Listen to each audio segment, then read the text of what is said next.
Senhoras e senhores, sejam muito bem-vindos ao canal Psicocrânio. Meu nome é Gustavo Vinícius e hoje nós vamos estudar Identificando Pensamentos Automáticos, a parte 1, que eu vou focar na teoria. Então vamos começar falando da ação dos pensamentos automáticos. O modelo cognitivo afirma que a interpretação de uma situação e não a situação em si, expressa em pensamentos automáticos, influencia a emoção subsequente, a emoção que virá a seguir, o comportamento e a resposta fisiológica. Pessoas com transtornos psicológicos costumam interpretar as situações erroneamente, sejam elas neutras ou positivas, pois os pensamentos automáticos são tendenciosos. A grande sacada do modelo cognitivo e também para entender os pensamentos automáticos é que nós, seres humanos, não nos relacionamos com as coisas em si, mas com a interpretação que fazemos das coisas, das situações, dos fatos, das pessoas, de tudo. E isso acontece de uma forma automática. Nós já somos programados para agirmos assim. Entretanto, pessoas que sofrem psicologicamente, que têm transtornos psicológicos, têm a tendência de interpretar as situações, sejam elas neutras ou positivas, de forma errônea, pois os pensamentos automáticos de pessoas que sofrem psicologicamente têm a tendência a distorcer a realidade, capacitando o paciente a examinar criticamente seus pensamentos e a corrigi-los, eles geralmente se sentem melhor. Características dos pensamentos automáticos. Os pensamentos automáticos são um fluxo de pensamentos que coexistem com um fluxo de pensamentos mais manifesto. E eles são uma experiência comum a todos. Todo mundo tem pensamentos automáticos. O problema surge quando a pessoa tem pensamentos automáticos disfuncionais. Eu vou falar daqui a pouco sobre isso. Na maior parte do tempo, não temos consciência desses pensamentos. Por isso, eles são automáticos. Mas, com um pouco de treino, podemos trazê-lo facilmente à consciência. Quer dizer, você não precisa viver no automático para sempre. Obter a percepção dos próprios pensamentos torna possível a verificação da realidade, caso não esteja sofrendo de uma disfunção psicológica. Lembra do que eu falei lá no começo? Nós, seres humanos, não nos relacionamos com as coisas, mas com a interpretação que temos das coisas. Se essa interpretação for distorcida, então nós não estamos nos relacionando com a realidade, mas com a nossa visão da realidade. E aí pode ter um problema. Por isso, torna-se muito importante você ter percepção dos seus próprios pensamentos. Entretanto, se você estiver sofrendo de uma disfunção psicológica, esse trabalho de percepção fica um pouco mais difícil. Os pensamentos disfuncionais distorcem a realidade, são emocionalmente angustiantes e ou interferem na capacidade do paciente de atingir seus objetivos.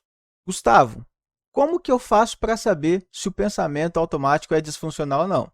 Aí a resposta. Eles distorcem a realidade, provocam angústias e ou interferem na capacidade do paciente atingir os seus objetivos. Se atrapalha o paciente de alguma forma, ele está com pensamentos automáticos disfuncionais. Os pensamentos automáticos disfuncionais quase sempre são negativos, a menos que o paciente seja maníaco ou hipomaníaco, tenha personalidade narcisista ou abuse de substâncias químicas. Em geral, as pessoas que estão sofrendo psicologicamente e têm pensamentos automáticos disfuncionais vão sempre enxergar as coisas e as situações pelo lado negativo, a não ser que ele tenha essas condições aqui: maníaco, hipomaníaco, personalidade narcisista, usuário de drogas. Se você conversar, por exemplo, com uma pessoa que é usuária de droga, ela aumenta tudo a favor dela. Parece que a vida dela é uma maravilha. Ela até acredita que tem controle sobre o uso de droga. E não é bem assim que a coisa acontece, não é bem assim que a realidade é. Mas ele tem pensamentos automáticos disfuncionais em relação à realidade que ele vive. E aí você me pergunta, Gustavo, o que seria então o pensamento automático funcional? Simples, um pensamento que esteja mais de acordo com a realidade, que não atrapalhe o indivíduo de ter uma vida de saúde mental estável, que não o atrapalhe de alcançar seus objetivos, que dê a ele estabilidade emocional, que não fique o angustiando, o entristecendo, o sabotando de alguma forma. Os pensamentos automáticos são muito breves. O paciente geralmente torna-se mais consciente da emoção que está sentindo como resultado dos pensamentos do que os próprios pensamentos, até que o terapeuta os questione. Isso aqui é muito importante. Tem uma pergunta que os terapeutas cognitivos comportamentais fazem que faz o paciente ter aquela sacada de que estava pensando algo no momento em que aconteceu alguma coisa ou que ele sentiu determinada emoção. Em geral, as pessoas não têm noção do que estavam pensando quando aquela emoção foi evocada. E uma coisa importante, as emoções estão ligadas aos pensamentos. Foram os pensamentos que ele teve que fez ele sentir aquela emoção. Como diz no tópico de baixo, as emoções que o paciente sente estão conectadas ao conteúdo dos pensamentos automáticos. Por exemplo, um paciente pensa: eu sou um idiota. Eu realmente não entendo o que todos na reunião estão dizendo. A partir desse pensamento, do conteúdo que esse pensamento traz, automaticamente ele já vai se sentir triste. E uma outra característica importante, que deve estar um pouquinho mais adiante nesse slide, é que quando o pensamento automático surge, ele não passa por um critério de reflexão. Ele surge como uma certeza.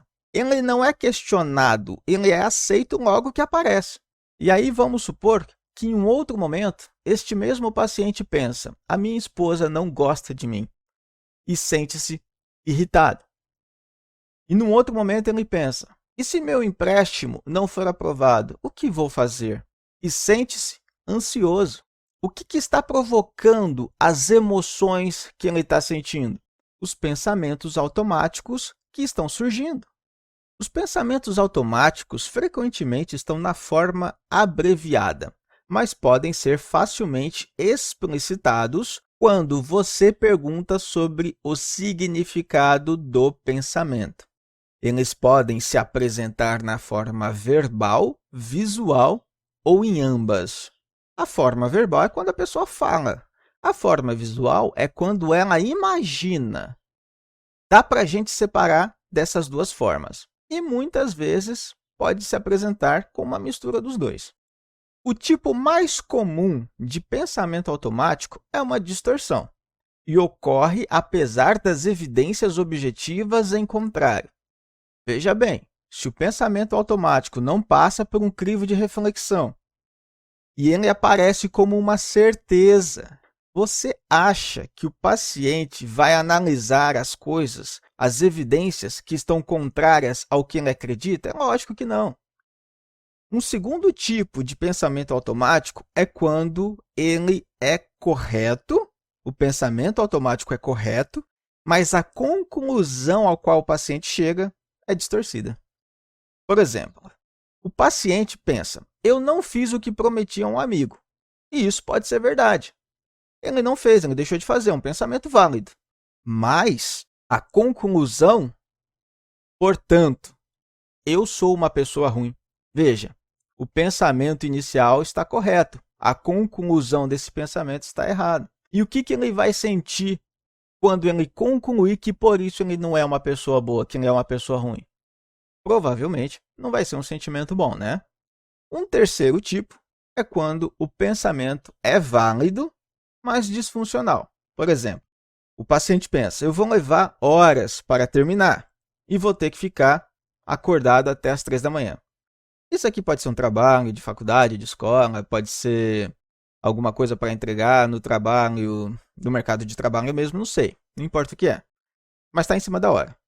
E realmente, a pessoa vai levar horas para terminar e vai ter que ficar acordado até tarde, até 3 da manhã.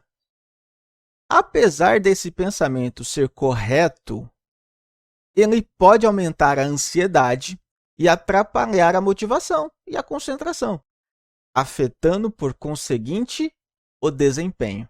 Então, nós temos esse tipo também de pensamento automático disfuncional, que ele pode até estar correto, mas a forma com a qual a pessoa o encara está provocando sentimentos que vão atrapalhar o alcance dos objetivos. É importante ressaltar que os pensamentos automáticos surgem espontaneamente. As pessoas costumam aceitá-los como verdadeiros, sem reflexão ou avaliação. Já falei sobre isso. A identificação, a avaliação e a resposta aos pensamentos automáticos, de uma forma mais adaptativa, geralmente produzem uma mudança positiva no afeto.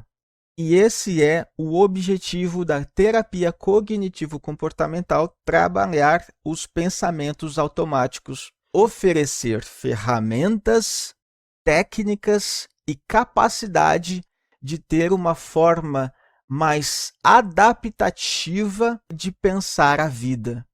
Na próxima aula, eu vou dar uns exemplos práticos de como fazer isso.